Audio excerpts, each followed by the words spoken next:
Everyone to subscribe my channel. मेरा नाम रानी है। मेरी शादी एक बड़े घर में हुई है। मेरे पति संजू की फैमिली का अच्छा बिजनेस है। संजू एकलौते हैं, सास ससुर और मैं और संजू। हम 4 लोगों का ही परिवार है। संजू और पापा जी सारा बिजनेस संभालते, इसलिए काम से वापस आने का कोई समय ही नहीं होता। संजू अब एक नया काम शुरू करने वाले हैं, नई जगह पर। वहाँ पर हमारा एक फार्म हाउस भी है, इसलिए हम दोनों कुछ दिन वहाँ जाकर रहेंगे। फार्म हाउस में समय बिताने के साथ संजीव अपना काम भी करते रहेंगे। सुबह जल्दी ही हम लोग फार्म हाउस में पहुँच गए। फार्म हाउस की देखरेख के लिए एक नौकर रखा था, वो वहीं पास एक रूम में रहता था। हम जैसे ही वहाँ पहुँचे, दूर से रमेश दौड़ता आया हमारी कार के पास। आकर उसने ही कार का दरवाज़ा खोला। नमस्ते मालकिन, हंसते हुए मुझे बोला।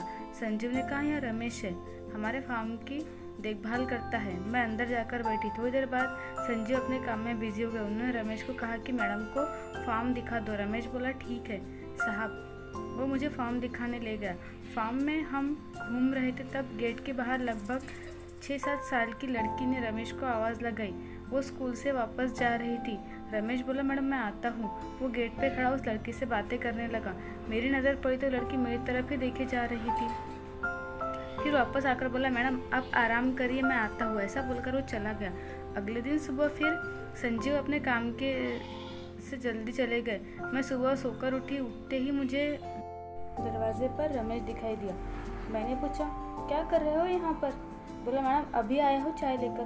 मैंने बोला, ठीक है, यहाँ टेबल पर रख कर चले जाओ। मैं नहाकर किचन में गई। रमेश वहीं था, अपना कुछ काम कर रहा था। फिर वो मुझसे बातें करने लगा। मैं उस तरह की लड़की नहीं हूँ कि कोई एकदम से मुझसे बात करे और मैं उससे करने लगूँ, इसीलिए मैंने उसकी बातों पर कोई जवाब नहीं दिया। यहाँ का पुराना नौकर था, इसीलिए मैं उसकी बातों को सुन भी रही थी। अगर ऐसा नहीं होता शायद मैं उसे डांट देती। अभी मुझे यहाँ आए 2-3 दिन हो गए थे। मैंने यह नोटिस किया कि मुझसे बात करने की कोशिश लगातार करता ही रहता था। एक दोपहर में कमरे में अकेली बैठी थी। अचानक से रमेश कमरे में आता है, बोलता है, मैडम मुझे कुछ पूछना है। मैंने बोला, क्या? मैडम आप बुरा ना मत मानना मुझे। मैंने बोला, पूछो। मैम मैं आपकी फ़ोटो ले सकता हूँ? मेरे मुँह से निकला, क्या? बाहर निकलो अभी कमरे से। रमेश बोला, मैम आप गलत समझ रही है, मेरी बात तो सुनिए।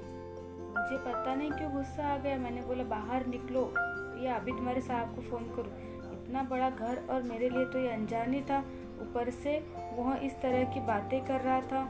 मुझे कुछ अजीब लगा। मैंने सोचा शाम को संजीव आएंगे तो सबसे पहले इसकी छुट्टी करवाऊंगी। शाम को संजीव आए तो मैंने उनको सब बताया। संजीव मानने को तैयार ही नहीं थे। बोले, यहाँ कई सालों से है, उसकी एक बच्ची भी है, तुम कुछ गलत समझ रही हो। उसकी बच्ची के बारे में मुझे पता नहीं था। मैंने बोला, कई सालों से यहाँ कोई लड़की भी नहीं आई थी। संजीव ने बोला, रुको अभी बुलाकर बात करते हैं। संजीव ने रमेश को आवाज़ लगाई। रमेश आया तो संजीव ने बोला, क्या हुआ रमेश? तुम्हारी मैडम कुछ कंप्लेंट कर रही है। साहब मैंने सिर्फ फ़ोटो लेने को कहा था। रमेश ने कहा, क्यों चाहिए तुम्हें फ़ोटो?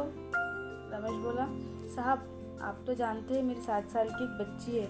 उसकी माँ उसके पैदा होते ही चल बसी थी और जब वो 2 साल की तब हमारे घर में आग लग गई थी। भगवान की कृपा से हम तो बच गए थे, लेकिन उसकी माँ की सारी निशानियाँ ख़त्म हो गई थी। बिना माँ के बच्चे को संभालना बड़ा मुश्किल होता है साहब। मैडम उस दिन जब मैं आपको फॉर्म दिखा रहा था तब उस स्कूल से वापस जाते तो उसने हमें देख लिया था। मेरा घर यहीं थोड़ी दूर पर ही है। उसकी दादी उसे संभालती है। हमेशा मुझसे पूछती रहती है कि पापा मेरी मम्मी कैसी दिखती थी, कैसी चलती थी, कैसे बातें करती थी। मैं उससे कहती था वो बहुत सुंदर थी। यहाँ गांव में कोई उसके जैसा नहीं है।